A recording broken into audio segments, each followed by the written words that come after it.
안녕하세요. 저는 30대 초반의 여자입니다. 저에게는 어릴 때부터 아주 친한 친구가 있어요. 우리는 한 동네에 살면서 자연스럽게 친구가 됐는데 친구는 어릴 때부터 참 착했어요. 이를테면 문구점에서 좋아하는 스티커를 사도 꼭 저에게 반을 나눠주고 제 것은 한 번도 달라고 한 적이 없었어요. 그러나 착한 친구 덕에 저도 친구에게는 제 것을 나눠주는 게 아깝지 않았어요. 친구나 저나 집에서 외동이어서 우리는 자매처럼 자랐습니다. 우리는 한 동네에서 같은 초등학교, 중학교, 고등학교를 나왔고 대학도 같은 대학에 진학했어요. 주변에서는 자매도 저렇게는 못한다고 할 정도로 우애가 좋았죠. 한 사람만 소개팅하거나 연애를 하면 한쪽이 심심해질 테니까 소개팅도 같이 했어요. 다른 친구들은 그렇게까지 하는 건 너무한 거 아니냐고 했어요. 아니, 그러다 둘이 같은 남자라도 좋아하면 어쩌려고 그래? 그럴 일은 없을 것 같아. 그걸 어떻게 장담해? 너희 보면 옷도 비슷하게 입고 액세서리도 커플 액세서리하고 그러잖아. 입는 취향은 비슷한데 내적 취향이 많이 달라. 딱 보면 몰라? 나는 되게 거칠고 내 단짝은 되게 순하잖아. 그리고 2대2로 소개팅을 하던 날 놀랍게도 우리는 동시에 첫눈에 반하고 말았습니다. 안녕하세요. 저희는 형제예요. 정말요? 저희도 자매라고 불리는데. 진짜 자매는 아니신 거죠? 옷이나 헤어 액세서리도 비슷한 거라셔서. 아, 일부러 그런 건 아닌데 워낙 어릴 때부터 절친한 사이여서 좋아하는 게 좀 비슷해요. 특히 옷이나 액세서리 같은 건 같이 사러 다니거든요. 진짜 자매 같으시네요. 야, 너도 얘기 좀 해봐. 반갑습니다. 제가 말주변이 좀 없어서. 제 친구도 수줍음이 꽤 많은 애였는데 신기하게도 그 동생이라는 남자에게 계속 말을 걸더라고요. 그럼 평소에 스트레스는 어떻게 해소하세요? 저는 참는 편이에요. 어머, 저랑 비슷하시네요. 우리 꽤 닮았네요. 형이라는 사람이 동생에게도 말을 해보라고 하는데 수줍음이 많은 건지 말수가 적더라고요. 저는 대화가 통하는 형이 좋았고 친구는 수줍고 말수가 적은 동생에게 마음이 간다고 했어요. 그렇게 저는 형에게, 친구는 동생에게 첫눈에 반하면서 우리의 연애도 동시에 시작됐어요. 친구랑 같이 연애를 하니 여러모로 좋았습니다. 더더구나 남자친구가 형제 사이라 어쩌면 우리가 가족이 될 수도 있겠다 싶었어요. 우리는 진짜 운명적인 것 같아. 어떻게 형제에게 반할 수가 있어? 그러니까 우리는 평생 같이 갈 운명인가 봐. 생각만 해도 너무 좋다. 나도. 그렇게 우린 형제지간인 남자친구와 오랜 연애를 이어갔고 결국 결혼까지 하게 됐습니다. 저와 친구의 친정엄마도 둘이 평생 의지하며 살겠다며 좋아하셨어요. 그러나 결혼한 지 얼마 지나지 않아 문제가 발생했어요. 반찬을 좀 가져다 주려고 친구 집에 들렀는데 친구가 선글라스를 끼고 있더라고요. 너 왜 집에서 선글라스를 끼고 있어? 거기다 안마 커튼까지 쳐놓은 게 영 이상했습니다. 아, 피부 시술을 받았는데 햇빛을 받으면 안 좋다고 해서. 그런 말 없었잖아. 언제 받았어? 오늘 갑자기 거울 보는데 피부가 좀 엉망인 것 같아서. 저는 친구네 집 냉장고에 반찬을 넣으며 말했습니다. 무슨 소리야. 너 어릴 때부터 피부 미인이었잖아. 피부가 백옥 같은 데다 햇빛 받아도 타지도 않고 신혼여행 다녀와서도 너무 뽀해서 시어머니한테 너만 그늘에 있다 왔냐는 소리도 들었잖아. 그때였습니다. 갑자기 친구를 구박하던 시어머니의 말이 떠올랐어요. 동선의 부부가 신혼여행에서 돌아온 날이었습니다. 까맣게 탄 시동생과 달리 피부가 하얀 동서를 보며 시어머니가 그랬습니다. 너 내내 방 안에만 있었니? 아니요. 저도 바다도 가고 다 같이 했어요. 어째 거짓말 같은데. 네 남편 혼자 놀게 한 거 아니야? 정말 아니에요. 제가 원래 피부가 잘 안 타서 그래요. 피부가 안 타는 게 아니라 병약한 거 아니고? 어째 애가 기운도 없고 비실비실해서 애나 낳을지 모르겠다. 시어머니는 막말을 서슴없이 하는 분이었어요. 제가 친구인 동서보다 먼저 결혼을 했는데 신혼여행에서 돌아온 저에게 그러셨죠. 이 남편은 수척한데 왜 이렇게 얼굴이 달덩이같이 화나니? 네? 그야 잘 먹고 잘 쉬었으니까요. 오랜만에 쉬는 거라 너무 좋았어요. 그럼 네 남편을 못 쉬었다는 거야 뭐야? 같이 잘 쉬었는데요? 대체 어딜 봐서 수척하다고 하시는 거예요? 어머, 왜 말대꾸 하는 것 좀 봐? 어머니, 말대꾸가 아니라 어머니께서 말씀을 그렇게 하시니까 묻는 거잖아요. 같이 쉬었는데 저는 잘 쉬고 남편만 못 쉴 리가 있어요? 저는 처음부터 시어머니의 말도 안 되는 구박을 참지 않았어요. 남편도 저의 편이었습니다. 엄마, 우리 기분 좋게 신혼여행 다녀왔는데 왜 그러세요? 기분 좋게 같이 식사하고 마무리하시죠.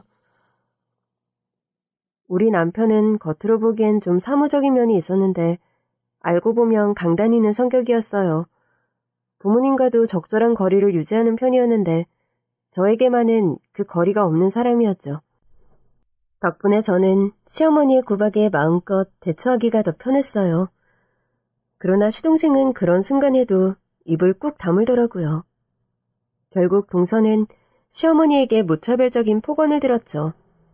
제가 말려 겨우 끝나긴 했지만 며느리인 제가 말리는 데는 한계가 있었습니다. 그러고 나서 며칠 안 돼 선글라스를 낀 동서를 본 거였어요. 냉장고에 반찬을 넣다가 그날이 떠올랐고 저는 냉큼 가서 동서의 얼굴에 있던 선글라스를 벗겼습니다. 그리고 눈 주변에 든 시퍼런 멍을 보고 말했죠. 이게 뭐야? 너 눈이 왜 이래? 그게 부딪혀서 그래. 부딪혀서. 말도 안 돼. 어떻게 부딪히면 눈 주변이 이렇게 멍이 드냔 말이야. 저는 냉큼 집안에 처했던 암막 커튼도 다 걷어버렸습니다. 그제야 보이더라고요. 친구의 목덜미며 팔이 빨갛게 쓸려있다는 걸요. 누구야? 누가 이랬어? 설마 서방님이야? 네 남편? 그제야 동서는 눈물을 흘리기 시작했습니다. 맞아. 내가 어머니한테 말대꾸했다고. 아니, 네가 무슨 말대꾸를 해. 그 정도가 말대꾸라고? 그리고 행여 말대꾸를 했어도 사람을 이 모양으로 만드는 게 말이 돼? 정말 기도 안 차더라고요. 저는 그 자리에서 시동생에게 전화를 걸었지만 받지 않더라고요. 동서는 저를 말렸습니다. 그러지 마. 나 무서워. 겨우 진정하고 나갔는데 갔다 와서 또 그러면 어떡해. 그걸 참으면 어떡해. 하여튼 넌 진짜. 너 오늘 아주버니랑 부부동반 모임 있다며. 얼른 가봐. 나 괜찮아. 만약에 또 이런 일 있으면 그땐 나한테 바로 연락해. 정말 해야 해. 내가 무슨 일이 있어도 올 거니까. 알겠지?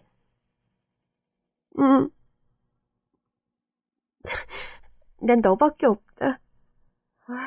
이런 나쁜 버릇은 초장에 안 잡으면 답 없어. 명심해. 알겠어. 동서의 힘없는 대답이 마음에 걸렸지만 당장 할 수 있는 거라곤 다친 부위에 사진을 찍어놓는 것뿐이었어요. 일단 저는 남편과 동창 모임에 다녀왔고 그 후 예의주시했지만 별다른 일은 없는 눈치더라고요. 그 사이 저는 임신을 해서 좀 정신이 없었어요. 갑자기 입덧도 시작해서 아무것도 먹질 못하고 있었죠. 그러자 동서가 연락이 왔더라고요. 너 좋아하는 것 좀 해서 갈게. 언제 시간 돼? 너야 언제든 와도 되지. 뭐 안 해와도 되니까 그냥 와. 네 얼굴이나 보게. 알겠어. 그럼 이번 주말에 먹을 것 좀 해서 갈게. 오랜만에 동서와 수다를 떨 생각에 그래도 기분이 좀 났더라고요. 그러나 그 주말 동서는 연락도 없이 나타나지 않았습니다. 불안해하고 있는데 남편이 그러는 겁니다. 지금 재수씨 어머니 집에 있다는데? 뭐? 아무래도 이상했어요. 저는 남편에게 시댁에 좀 가자고 했습니다. 갔더니 동서가 뜬금없이 김장을 하고 있는 겁니다. 아니 어머니, 웬 김장이에요? 갑자기 묵은 김치가 너무 먹기 싫지 뭐니. 그래서 얘더러 와서 좀 담그라고 했다. 그런데 동서의 꼴이 엉망이었습니다. 마치 쥐어뜯긴 듯 묶은 머리카락도 엉망이었고 옷은 김칫솔 위에서 뒹굴기라도 한 듯 엉망이었어요. 집안에는 시어머니 시동생도 있었는데 김장도 동서 혼자 하고 있었고요. 동서, 꼴이 왜 그래? 김칫솔 위에서 뒹굴기라도 했어? 머리는 또 왜 그렇고? 그게 내가 실수로 넘어졌어. 그때였습니다. 너, 내가 그 말버릇도 고치라고 했지? 형님한테 반말이 뭐야? 그러면서 눈 깜짝할 사이에 동서에게 달려가 동서의 얼굴을 김칫솔 위로 눌러버렸습니다. 어머니! 남편도 놀라서 시어머니를 붙들었어요. 엄마, 뭐 하신 거예요? 재수씨, 괜찮아요? 저는 서둘러 동서의 얼굴을 닦아줬습니다. 그 와중에도 시동생은 꼼짝을 안 하고 소파에 앉아서 TV를 보고 있더라고요. 동서의 꼴을 봐서는 이미 한 차례 괴롭힘을 당한 것 같아서 더 화가 났습니다. 저는 양푼을 찾아 김칫솔을 한가득 담은 뒤 시동생에게 다가갔습니다. 그리고 리모컨으로 TV 전원을 꺼버렸습니다. 그자 시동생이 저를 올려다보더라고요. 형수, 뭐 하는 거예요?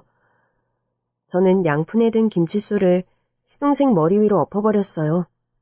그러자 시어머니가 더 난리를 치시더라고요. 야! 너 내 아들한테 뭐 하는 거야? 어? 시어머니는 달려와서 시동생 머리 위에 수북히 쌓인 김칫솔을 털어내며 화를 내셨어요. 너 미쳤어? 임신했다고 봐줬더니 지금 뭐 하는 거야? 원래 같으면 너도 와서 쟤처럼 김치 담갔어야 해. 저라면 안 왔어요. 어머니가 김치를 드시고 싶으시면 며느리들이 와서 김치를 담가야 해요? 뭐야? 그리고 어머니도 동서가 저한테 반말했다고 동서 얼굴을 김칫솔에 파묻으신 거잖아요. 저도 시동생이 저한테 형수님이 아니라 형수라고 하길래 김칫솔 좀 갖다 부었어요? 뭐가 잘못했어요? 버릇 없잖아요, 형수한테. 그때 처음으로 시동생의 큰 목소리를 들었어요. 형수님! 김치를 뒤집어 쓴 채 소리치는데 꼴이 우습더라고요. 서방님이 가장 잘못한 게 뭔지 알아요? 임자 붙였잖아요. 서방님이 가장 잘못한 건 어머니가 이렇게 구시는데도 자기 와이프를 안 챙긴다는 거예요. 어떻게 이럴 수가 있어요. 연애할 때는 얌전한 척 다 하더니 얌전한 게 아니라 무책임한 거였네. 형수님, 이건 우리 부부 사이의 일이에요. 형수가 왜 참견이에요? 그러자 남편이 제 앞을 막고 섰습니다. 너 지금 누구한테 큰 소리야? 엄연히 네 형 아내고 너보다 손윗 사람이야. 형수님이 날 이 꼴로 만들었잖아. 그 전에 재수씨 좀 봐라. 네 와이프부터 보라고. 네가 평생 잘하겠다고 책임지겠다고 결혼한 사람이잖아. 그럼 어머니가 이 말도 안 되는 김장을 시킬 때부터 말리든지 같이 하든지 했어야지. 그래, 오늘은 내가 잘못했다 쳐. 그렇다고 형수가 내 얼굴에 김칫솔 갖다 부은 건 잘한 거야? 야, 어머니가 먼저 재수 씨한테 이렇게 했으니까. 그래도 그렇지 이게 다 뭐냐고. 이씨. 저는 휴대폰을 꺼내 전에 찍어둔 동서의 상처 부위를 온 가족들에게 보여줬습니다. 이거 서방님이 동서한테 한 일이에요. 잘들 봐요. 사진을 보더니 시어머니도 당황한 듯 했습니다. 그러나 곧 자기 아들 편을 들더라고요. 우리 아들이 오직 화가 났으면 그랬겠니? 마누라가 멍청한 데다 말기도 어두우니 그랬겠지? 그래요? 그러면 사람 몸을 이 지경으로 만들어도 된다고요? 저도 답답하면 좀 쳐도 되나요? 누굴 쳐? 또 누굴 이 꼴로 만들려고? 누구겠어요? 뭐야? 너 우리 아들한테 손만 대봐? 정말이지 어이가 없었습니다. 어머니, 자기 자식 귀한 줄 알면 남의 자식도 귀한 줄 알아야죠. 남의 집 귀한 딸 데리고 와서 이게 뭐 하는 거예요? 동서가 제 팔을 잡더라고요. 그만해, 너 임신 중이잖아. 스트레스 받으면 안 돼, 응? 너, 나랑 같이 가. 나는 이 김치 마무리하고. 무슨 마무리를 해? 모자지간에 다정하게 하라고 하고. 넌 일어나. 전 동서를 데리고 시댁을 나왔어요. 그러나 동서가 결국 돌아가야 할 곳은 시동생과 함께 사는 집이었죠. 그날 저는 하혈을 했고 결국 유산이 되고 말았습니다. 동서는 자기 때문이라며 괴로워했고 한동안 연락이 없었어요. 저는 그러지 말라고 아기는 또 가지면 된다고 동서를 위로했지만 동서는 마음이 편하지 않은 눈치였습니다. 그렇게 몇 달이 지난 어느 날 동서에게서 연락이 왔어요. 나 암이래. 동서가 하도 미안해해서 저도 자주 연락을 못하고 있던 때였어요. 암이라는 말에 동서에게 달려갔습니다. 오랜만에 보니 많이 말랐더라고요. 세상에, 정말이야? 다른 병원 가서도 진단 받아보자. 이미 진행이 꽤 됐대. 진행 속도 너무 빠르대. 그래서 치료가 어렵다는 거야? 해볼 때까진 해보기로 했는데 병원에서 가기 싫어. 공기 좋은 데 가서 편히 있고 싶은데. 내가 치료받으면서 쉴 수 있는 곳으로 알아볼게. 치료가 될까? 마음 약한 소리 하지 마. 치료하고 이혼도 하고 행복하게 살아야지. 동서와 주치의를 만났는데 원인이 극심한 스트레스 같다고 하더라고요. 그날 저는 남편에게 말했어요. 여보, 미안한데 난 당신 어머니랑 동생 용서 못할 것 같아. 모든 얘기를 들은 남편도 고개를 끄덕였습니다. 당신이 그렇게 결정한다면 나도 따를 거야. 당신이 따로 만나는 건 뭐라고 안 해. 근데 난 못 보겠어. 나도 안 봐. 나도 당신이랑 같은 입장이야. 정말? 어릴 때부터 어머니는 좀 이기적이고 매정한 부분이 있던 분이었지만 동생도 그런 줄은 꿈에도 몰랐어. 저 녀석한테 저런 면이 있을 줄이야. 결국 우리 부부는 시댁과 연을 끊었습니다. 문제는 동서의 암이었죠. 남편도 저를 좋아서 동서가 편히 쉬면서 치료를 받을 수 있는 곳을 알아봐 주었어요. 동서를 입원시키던 날 의사가 그러더라고요.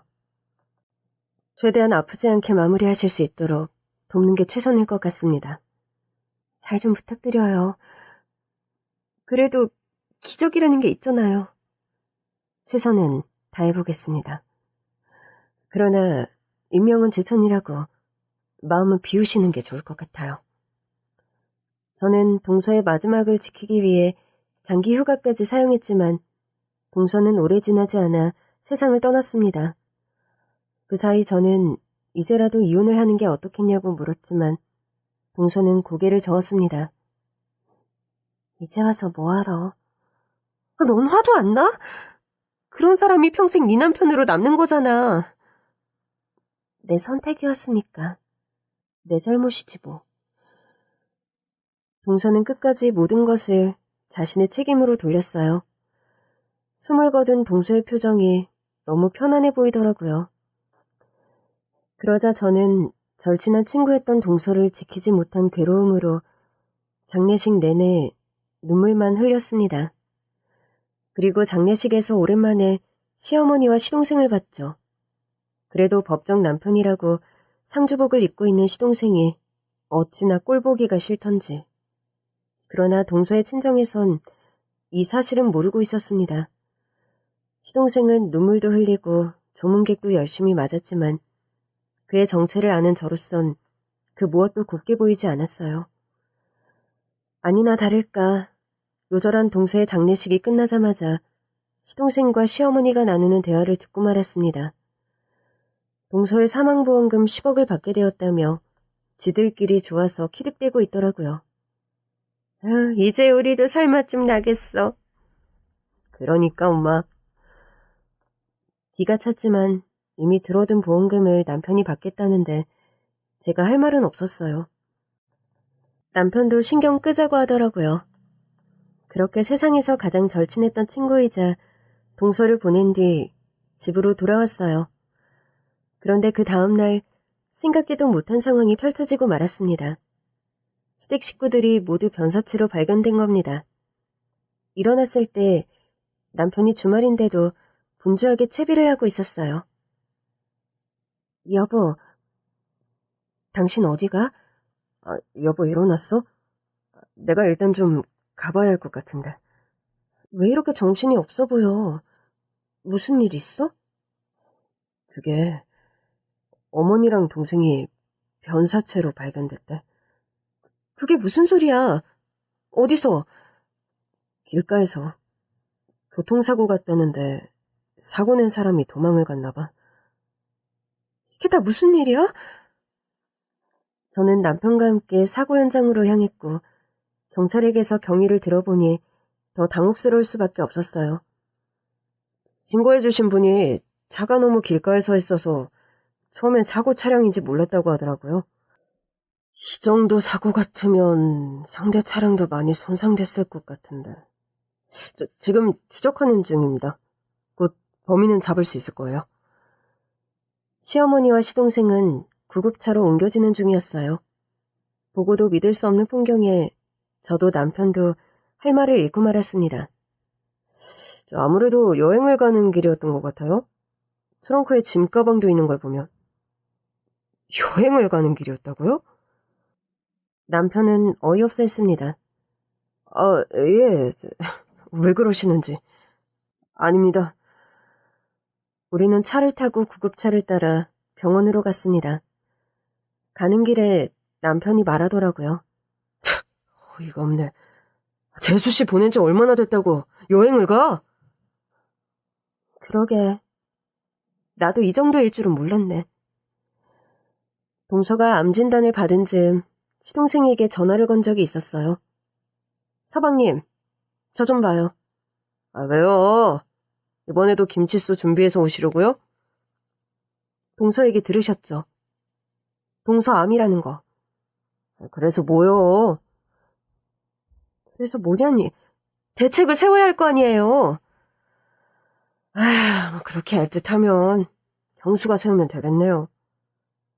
지금 어디에요? 조금 전까지 동서랑 있다 왔는데 왜 집에는 안 오는 거예요? 난 집에 있는데요. 네? 우리 엄마 집. 지금껏 과묵하고 조용한 줄 알았던 시동생은 지난 김치수 사건 이후 저에게도 본색을 숨기지 않고 있었습니다. 저는 결국 시댁으로 향했어요. 갔더니 시어머니랑 시동생이 나란히 앉아 저를 째려보더라고요. 무슨 일이니? 어머니도 들으셨죠? 동서 암 걸린 거. 도대체 그게 무슨 자랑이라고 동네방네 떠벌리고 다니는 거냐? 어머니, 그럼 이게 무슨 흠이라도 돼요? 흠이지. 아파서 골골대는 게 그럼 자랑이야? 어디가 아프면 조용히 치료나 받을 것이지. 너한테는 왜 말하는 건데? 제가 형님이기 이전에 동서한테 가장 친한 친구였으니까요. 하여튼 유난이다. 그래서 그 친한 친구가 죽게 생겼으니 어떡하면 좋니? 치료해볼 거예요. 이미 늦었다며. 어머니, 이게 남의 일이에요? 내 일도 아니고 내 아들 일도 아니면 남의 일이지 뭐. 어머니 아들 일이기도 하죠. 어머, 얘 좀 봐라. 이제 곧 저 세상 가면 남이나 다름없는데 이게 어떻게 우리 아들 일이니? 그 와중에도 또 시동생은 말이 없더라고요. 서방님은 왜 여기서 지내는 거예요? 아픈 와이프는 어쩌고요? 엄마랑 있는 게 편해요. 아픈 사람 옆에 있어봤자 기운만 빠지지. 이럴 거면 이혼 도장 찍어요. 뭐라고요? 뭐? 지가 뭔데 이혼을 하래? 정말 이상했습니다. 그때까지는 동서이를 남일처럼 말하던 두 사람이 그럴 거면 이혼하라는 소리에 흥분하더라고요. 아니, 이렇게 가족처럼 대하지도 않을 거고 돌보지도 않을 거면서 왜 결혼 생활은 유지하겠다는 거예요?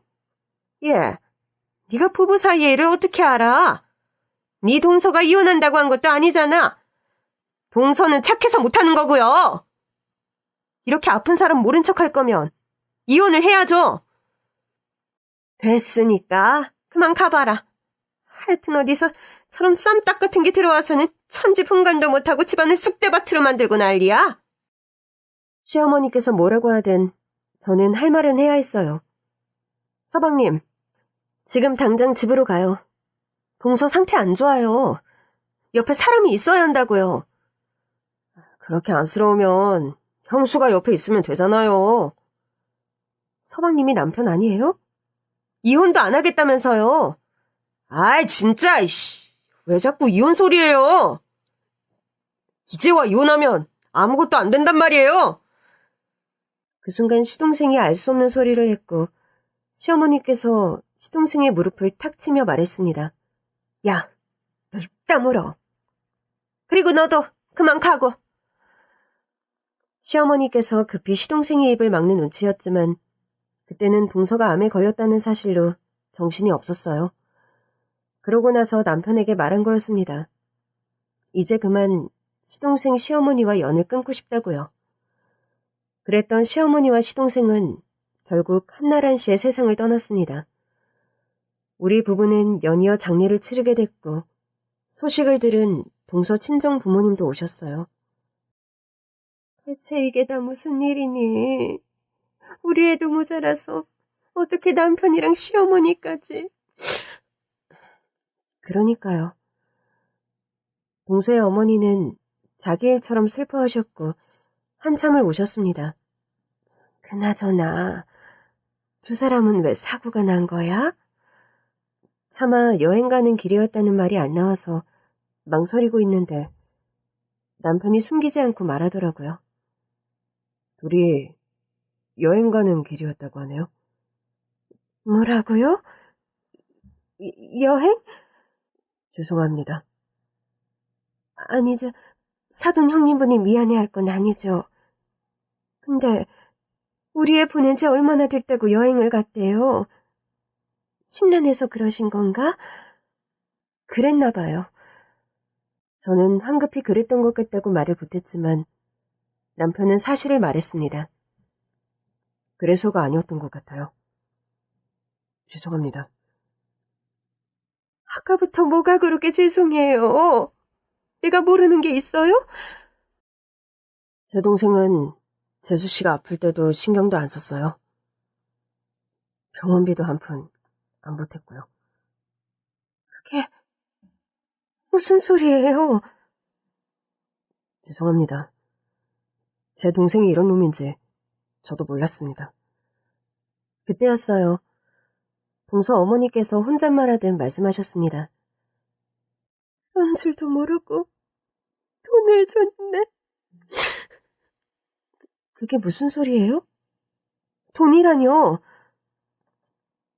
아니, 우리 애 떠나기 전에 애 병원비가 많이 든다고 김서방이 연락이 왔었어. 돈을 좀 보태주실 수 있냐고. 네? 서방님, 동서 아플 때 돈 한 푼도 안 냈어요. 대체 우리 딸은 어떤 사람이랑 살았던 거니? 죄송해요. 저도 중간에서 보호해보려고 했는데 실은 동서가 스트레스가 많았어요. 그래, 병원에서 암이 생긴 것도 스트레스 때문이라고 했어. 말씀 못 드려서 죄송해요. 동서가 친정에서 모르셨으면 좋겠다고 해서요. 그래도 넌 말을 해줬어야지. 넌 우리 딸이랑 세상에서 가장 친한 친구기도 했잖아. 죄송해요. 우리 딸이 그런 대우를 받고 살았단 말이야? 근데 돈이 어디서 나서 주셨어요? 아저씨 돌아가시고 형편도 어려우신데. 딸내미 병원비라는데 어떻게 해서든 줘야지. 카드 현금 서비스도 뺏어주고. 네? 왜 그러셨어요? 동서 병원비 부족한 건 제가 냈어요. 그랬어? 그럼요. 병원 알아보는 것부터 저랑 신랑이 다 했는걸요. 그럼 김서방은 뭐라고? 그게... 차마 말을 못하고 있던 그때였습니다. 장례식장에 화려한 차림의 여자가 등장했습니다. 여기 상주가 누구예요? 남편을 찾더라고요. 전데요. 누구시죠? 누구긴요. 조문했죠. 좀 닮은 것도 같네. 형이신가? 누구 조문을 오신 거죠? 당신 동생이요. 네. 네? 내가 진짜 어이가 없어서. 아니, 같이 놀자고 오고 있다고 하더니 이렇게 죽어버리는 게 어딨어요?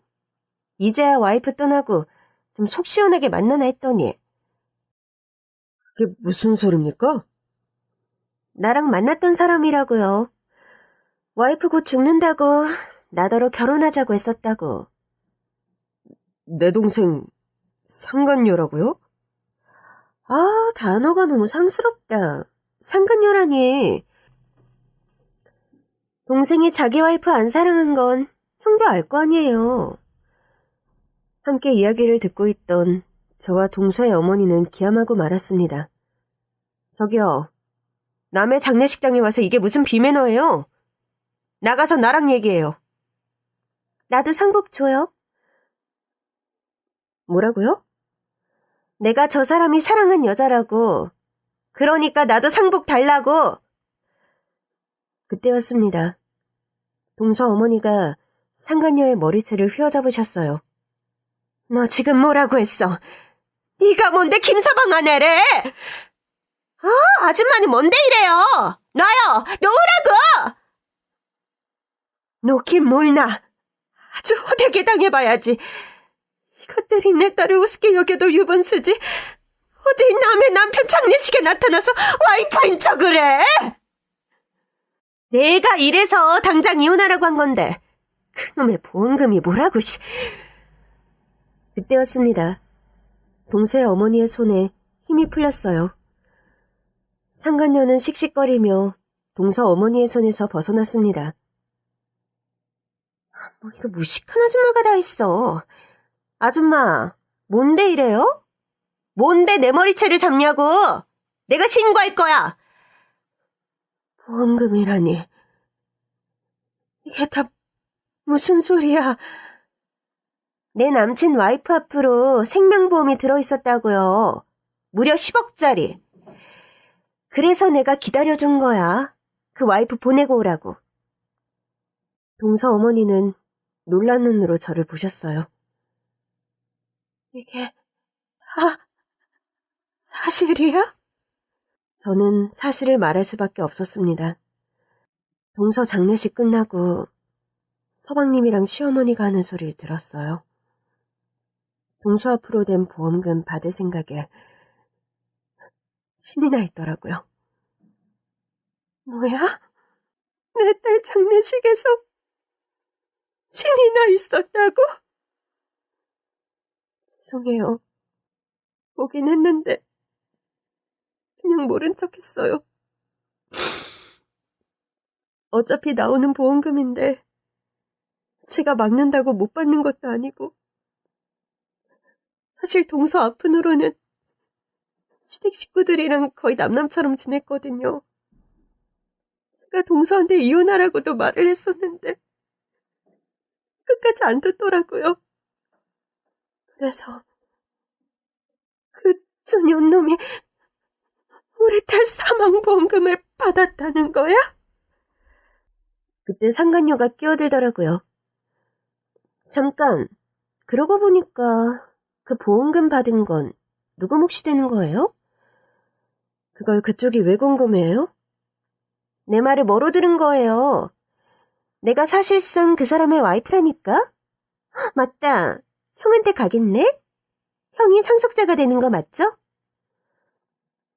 아직 시어머니와 시동생의 장례도 끝나지 않은 상황이었습니다. 저는 상간녀를 끌고 밖으로 나왔어요. 저기요. 그쪽이 아무리 와이프라고 우겨도 법적인 와이프는 내 친구였어요. 그러니까 그만 소란 피우고 돌아가요. 내가 왜요?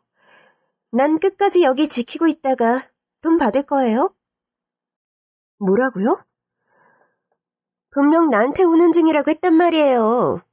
와서 나한테도 1억 떼준다고 했다고. 그쪽한테 왜 1억을 떼주는데요? 내가 기다려줬으니까? 매번 와이프고 간다고 해서 속아준 게 몇 달인데. 나도 수고비는 받아야 할 거 아니에요? 수고비? 가정 있는 남자랑 바람난 주제. 수고비? 바람이라니. 그 사람이 사랑한 건 나라니까? 우리 동서 어머니한테 또 머리 뜯기고 싶은 거 아니면 당장 돌아가요. 그럼 나 돈 줄 거예요? 누가요? 내가? 그쪽 남편이 상속받을 거 아니에요. 사실은 속으로 엄청 좋죠. 10억이 공짜로 생겼으니까? 어차피 공짜인데 나 좀 떼줘요. 진짜 웃긴 사람이네. 그럼 나도 그 사람이 몰래 준 시골 땅 줄게요. 네? 형 몰래 어머니한테 상속받은 어머니 고향 땅이 있다면서 나한테 약속의 증표로 그 땅을 줬거든요. 어머니 고향 땅을요? 시어머니의 고향 땅이라면 저도 알고 있는 재산이었습니다. 물론 아직 재산 정리를 해보지 않아서 땅이 다른 사람에게 넘어간 줄은 모르고 있었어요. 장례가 끝난 뒤 저는 남편과 함께 조회를 해보았고 정말로 시어머니의 고향 땅이 시동생에게 증여가 된 기록을 확인할 수 있었어요. 상간녀의 말대로 그 땅은 또 상간녀에게 증여되어 있었습니다. 저는 어이가 없어서 남편에게 말했습니다. 이걸 어머니도 아셨을까? 몰랐겠지. 아주 서로가 서로를 속이고 있었네. 그래도 어머니도 상간녀에 대해 알고 계셨던 거 아니야? 같이 놀러 가려고 한 거 보면? 그랬던 것 같아. 이래서 우리 동서를 그렇게 벌레 보듯 피했구나. 동서 떠나고 나면 재혼할 생각으로. 미안해. 당신한테 너무 창피하다. 자기가 미안할 게 뭐 있어. 두 사람이 벌인 일인데. 생각할수록 열이 받더라고요. 사실 나 시어머니랑 시동생도 안타깝게 세상을 떠난 거니까 그냥 다 잊고 살려고 했거든. 그리고 어머니 재산에도 관심 없었고. 근데 이건 좀 아닌 것 같아. 뭐가? 어머니 땅이 상간녀한테 간 거? 우리 그 땅 찾자. 어떻게? 며칠 뒤 저는 상간녀와 시어머니의 재산이었던 고향 땅을 확인하러 갔습니다.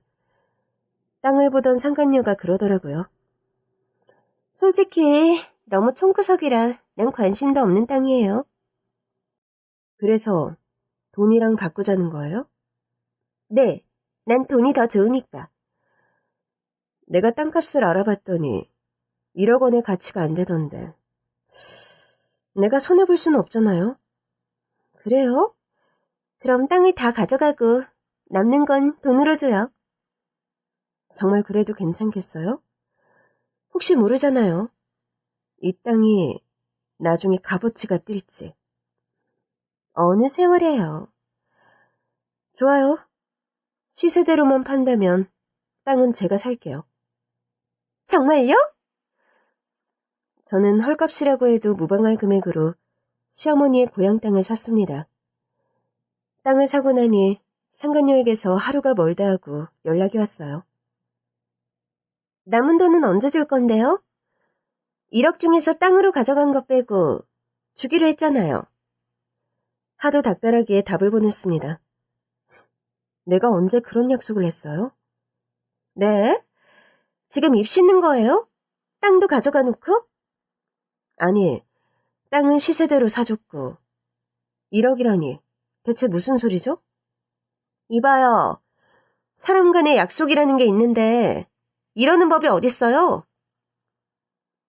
아니, 난 그런 약속을 한 적도 없고 그렇다고 땅을 싸게 준 것도 아니잖아요. 제값 치러서 줬잖아요.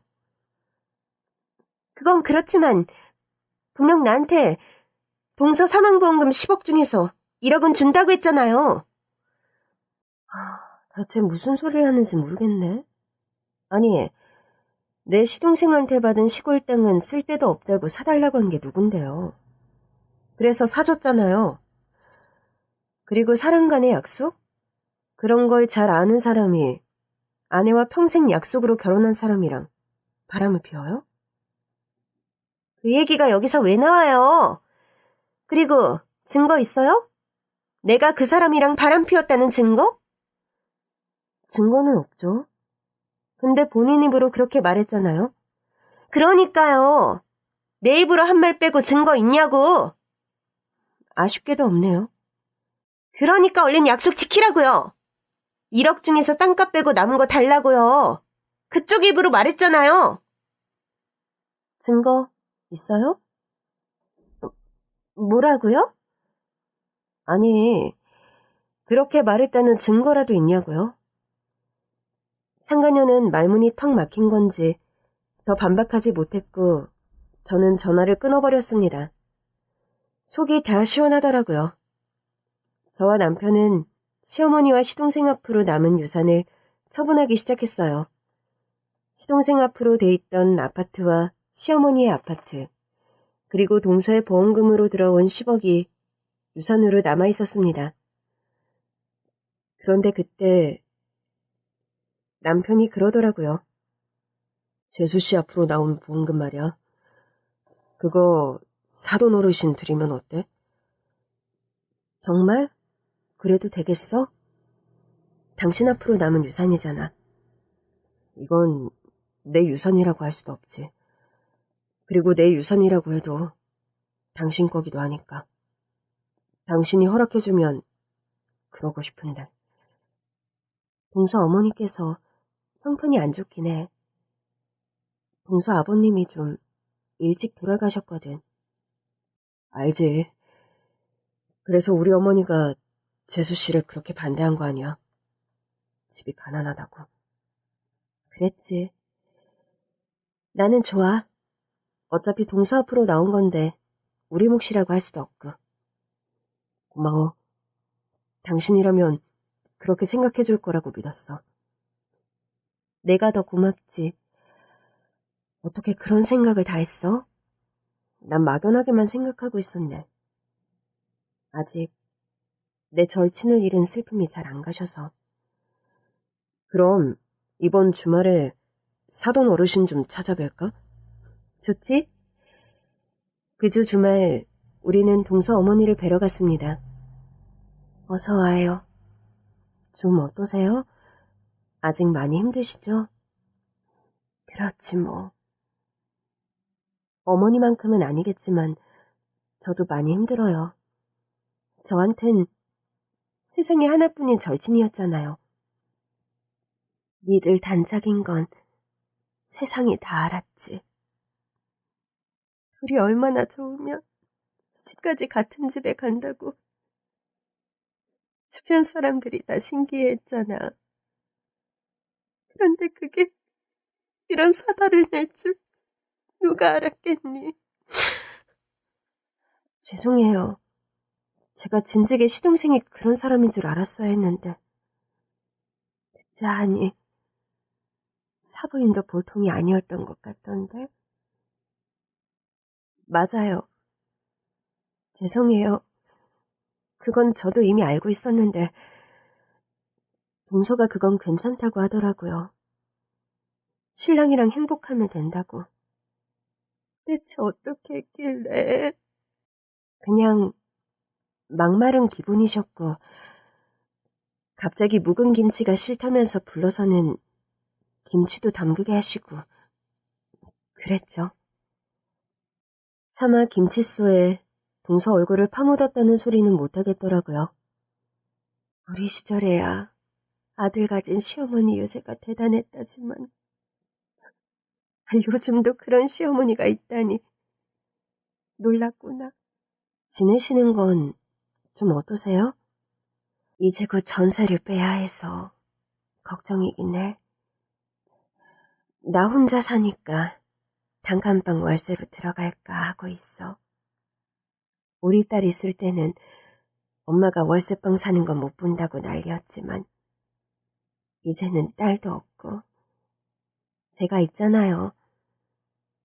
아줌마도 아시죠? 우리 자매 소리 들었던 거. 그래도 너도 시집가서 정신없이 살잖아. 나까지 신경 쓸 거 없어. 저는 남편에게 눈빛을 냈고 남편이 동서의 어머니께 돈을 건넸어요. 이거 따님 앞으로 나온 보험금입니다. 설마 장례식장에서 말했던 그 돈이요? 김서방이랑 사부인이 우리 딸 앞으로 보험금 나온다고 좋아했다던 그 돈? 맞아요. 10억이에요. 네, 이걸 왜 날 줘? 사돈 형님 앞으로 온 상속재산일 텐데. 남편이 드리고 싶대요. 말도 안 돼. 지금 나더러 내 딸 목숨값을 받으라는 거야? 재수씨가 안보험이랑 생명보험을 들어놨었는데요. 안보험금은 치료비로 다 썼고 생명보험금은 동생이랑 어머니가 떠나면서 제 앞으로 왔어요. 하지만 저는 이 돈을 받을 이유도 자격도 없어요. 더더구나 동생이랑 어머니가 재수씨 몰래 들어둔 것 같은데 제가 받으면 안 되죠. 아무리 연을 끊고 살았어도 가족이었으니까요. 그래도 상속재산인데 혹시 내가 월세방으로 이사한다고 해서 그래요? 알았어요. 내가 어떻게 해서든 번듯한 집에서 살 테니까. 동서 병원비로 서방님한테 속아서 준 돈은 갚으셨어요? 이제 갚아야지. 전세금 받으면 갚으려고 했어. 그럼 집 구하는 비용이 부족할 거 아니에요. 받으세요. 내가 이 돈을 어떻게 써? 이 돈은 동서가 어머니한테 남긴 게 아니라 동서 목숨으로 돈을 벌려고 한 시어머니랑 시동생이 남긴 거예요. 그렇게 생각하면 화나잖아요. 그러니 다른 사람 주지 말고 써주세요. 그러면 동서도 하늘에서 좀 덜 화가 나지 않겠어요? 우리 애는 정말 몰랐던 거겠지? 알았다면 저한테 말했을 거예요. 전혀 몰랐던 것 같아요. 정말 나쁜 사람들이구나. 그럼 우리 애가 죽기를 바랐을 거 아니야. 그러니까요. 그래서 동서가 암으로 진단받았는데도 그렇게 무덤덤했나 봐요. 제가 죄송해요. 제가 사과드릴게요. 그런 소리 말아요. 딱 봐도 얼마나 좋은 남편인지 알 것 같아요. 우리 딸도 절친이 좋은 남편 만나서 잘 사니까 그 동생도 좋은 남자라고 생각했던 것 같아. 그래도 너라도 좋은 신랑 만나서 사는 거 보니까 내 마음이 다 편하다. 감사해요. 그렇게 말씀해 주셔서. 우리는 동서 어머니께 10억을 건네드렸고 몇 달 뒤 동서 어머니는 작은 아파트로 이사를 하셨어요. 두루마리 휴지랑 이것저것 사서 갔더니 어떤 일인지 얼굴이 한결 밝으시더라고요. 내가 딸 보험금으로 집을 사려니까 심란해서 매일 밤 울었거든. 그랬더니 우리 딸이 꿈에 나타난 거야. 어머, 정말요? 나쁜 기집애. 제 꿈에 나타나지도 않아요. 너무 보고 싶은데. 용서해줘. 나한테 오려고 그랬나 봐. 꿈에서 뭐래요? 나더러 그만 울래. 그 돈 엄마가 쓰게 돼서 너무 좋다고. 그거 봐요. 제가 그랬잖아요. 아줌마가 쓰시면 더 좋아할 거라고. 그러니까 말이다. 니들이 단짝이 맞긴 했나 봐. 조만간 네 꿈에도 나타나지 않을까? 그래주면 좋죠. 얼마나 보고 싶은데요. 걔가 하늘에서 우리 지내는 걸 다 보고 있는 것 같아. 너한테도 분명 좋은 일만 있을 거야.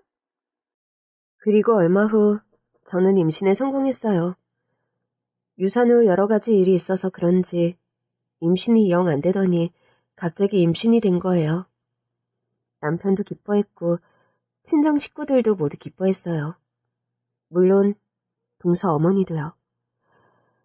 그 와중에 한 가지 경사가 또 겹쳤습니다. 제가 상간녀에게서 산 땅이 수용되면서 토지 보상금을 받게 된 겁니다. 믿을 수 없어서 남편에게 전화를 걸었더니 남편이 그제야 생각났다는 듯 그러더라고요. 맞다. 전에도 한번 수용될 수도 있다고 한 적이 있었어. 그때 무산된 후로는 말이 없길래 잊고 있었는데. 결국 됐나 보네? 이게 다 무슨 일이야. 평수가 넓지는 않아서 로또 맞은 정도의 돈은 아니었지만 그래도 꽤 되는 목돈이었습니다. 단짝을 잃고 슬플 틈도 없이 기쁜 소식이 계속 날아오자 마음이 안 편하더라고요. 그래서 남편에게 말했어요. 내 친구가 살아있었으면 얼마나 좋았을까? 시간을 되돌린다면 언제로 돌아가고 싶어? 같이 소개팅하던 날. 그럼 나랑도 못 만나잖아. 우린 따로 만나고 그 둘은 못 만나게 하자. 그럴까? 진짜 말 그대로 돌아갈 수 있으면 얼마나 좋을까? 오래오래 같이 살아가는 게 꿈이었는데. 난 요즘 그런 생각이 들어. 우리한테 계속 경사가 생기는 거 저 하늘에 있는 재수씨 도움이 아닐까 하고. 아직 하늘나라 신입생일 텐데 그런 영향력이 있으려나? 모르지. 하늘나라는 착한 순으로 권력을 갖게 되는 걸지? 어머, 그러면 우리 동서가 최고가 될 수 있지. 누가 뭐래도 착하니까. 그러니까 그래서 우리한테 애기도 보내주고 돈도 보내주고 그러는 거 아닐까? 그날 밤 거짓말처럼 동서가 꿈에 나타났어요. 잘 지내고 있어? 거긴 어때? 괜찮아? 동서는 제 질문에도 그저 웃기만 했어요. 그러더니 입은 가만히 있는데 동서의 목소리가 들리더라고요. 고마웠어. 네가 있어서 난 늘 따뜻했어. 동서가 사라질 것만 같아서 저는 계속해서 팔을 뻗었지만 동서는 손에 잡히지 않았어요. 하지마. 조금만 더 나랑 있다가, 응? 다 잘 될 거야. 내가 지켜줄게. 그러니까 행복하게 오래오래 살다가 와. 알겠지? 동서는 그 말을 남긴 뒤 사라졌어요. 꿈에서 깬 뒤 한참을 울었습니다. 제가 울고 있으니까 남편도 놀라서 일어나더라고요. 왜 그래? 악몽 꿨어? 당신 말이 맞나 봐. 동서가 우릴 지켜주고 있나 봐. 꿈에 재수 씨라도 본 거야? 응. 애가 얼굴이 너무 편안해 보여. 그럼 잘 된 거지. 응. 정말 다행이야. 근데 왜 울어? 그래도 슬퍼서. 아무리 손을 뻗어도 만져주질 않아. 그렇게 펑펑 울고 일어난 아침, 처음으로 기분이 좀 상쾌했어요. 10달 뒤 저는 건강한 가운데 순산했고 첫째 축하라도 알리듯 토지 보상금도 들어왔습니다. 그리고 첫째 돌잔치에는 동서 어머니도 오셨어요. 쓸쓸해하시면 어쩌나 걱정했는데 친정엄마랑 동서 어머니도 워낙에 친한 사이라 엄마가 잘 챙겨주시더라고요. 돌잔치가 끝난 뒤 동서 어머니와 인사를 나눴습니다. 와주셔서 감사해요. 그렇게 말하면 섭섭하다. 너도 내 딸이라며. 당연히 와야지. 저 받아주시는 거예요? 받아주고 말고가 어딨어. 니들이 언제는 어른들 허락받고 단짝했어? 그렇긴 하죠.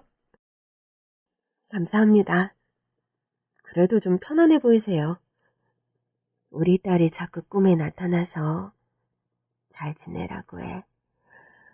밥 잘 챙겨 먹고 운동도 열심히 하라고.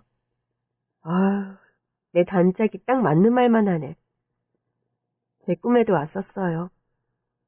정말? 네. 그래도 편안해 보이더라고요. 맞아. 내가 봐도 그랬어. 그래서 그나마 마음이 놓이더라고. 그럼요. 아마 좋은 곳에 있을 거예요. 그 나쁜 인간들은 다른 데 있겠지? 그러니까 제 단짝 얼굴이 편안한 거 아닐까요? 어머, 그러네. 만약 제 단짝이 곁에 있었다면 제 일상은 훨씬 더 풍요로웠겠죠. 늘 아쉬운 마음이 절반은 되지만 제 친구로 인해 연결된 사람들을 돌보며 살아가는 게 제 인생의 남은 몫이 아닌가 싶어요. 제 단짝이 요절할 줄 누가 알았겠어요. 인생이 참 뜻대로 되지 않는다는 걸 배웠어요. 그래서 아쉬운 마음도 여전히 있지만 내 가족과 제 단짝이 맺어준 인연들도 잘 돌보며 살려고요. 함께 할 수 있을 때 더 많이 행복해야 한다는 걸 제 친구를 통해 배웠거든요. 요즘도 저는 친정엄마와 동서 어머니를 자주 봬요. 두 분 모시고 같이 온천도 가고 맛있는 것도 먹으러 갑니다. 그때마다 육아는 남편이 독박으로 하는데 실은 육아도 좀 쉴 겸 엄마들이랑 도망가는 거예요. 그때마다 군소리 없이 제 도망을 받아주는 남편에게 고마운 마음을 전하며 이번 주말에도 엄마들과 맛있는 거 먹으러 가려고요.